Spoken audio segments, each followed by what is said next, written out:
Most expert-led technical organizations do not really have an AI tool problem. The real problem is much simpler. Too much important work depends on a small number of very capable people.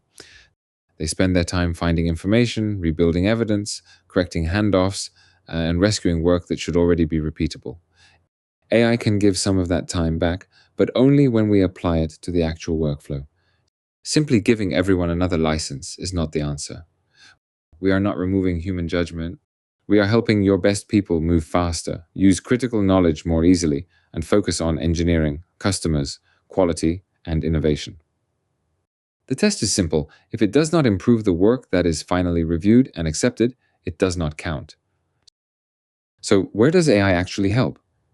Normally, in the boring friction, one person keeps answering the same questions, evidence is assembled by hand, a recurring failure always needs an expert, or context disappears during a handoff.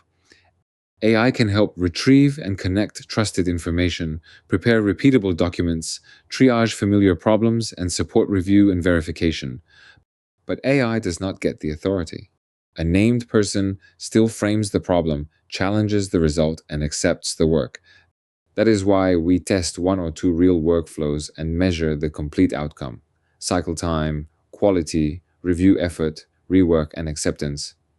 This tells us whether AI is releasing expert capacity or simply creating more work.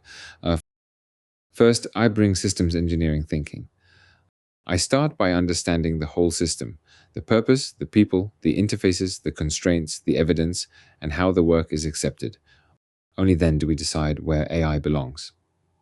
Second, I build bespoke applications around the real workflow. I am not trying to force your business into a generic chatbot or a stack of licenses.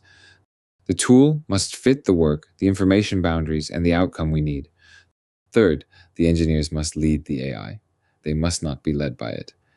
AI can retrieve, analyze, draft, and automate, but the accountable engineer frames the problem, challenges the result, and accepts the work. That principle stays non-negotiable. That is what I bring to the engagement: structure, momentum, and enthusiasm. Now, after 3 months, I do not want to leave you with a nice presentation and a pile of AI subscriptions. You should own useful evidence. That means a prioritized map of where AI could create value and where the risks sit, plus measured evidence from one or two controlled workflow proofs. You should also have clear information boundaries, named owners, review requirements, and stop rules.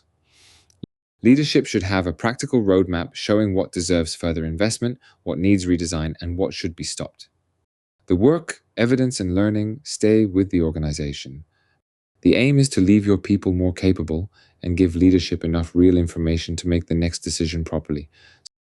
So, how do we start? The answer is pretty simple.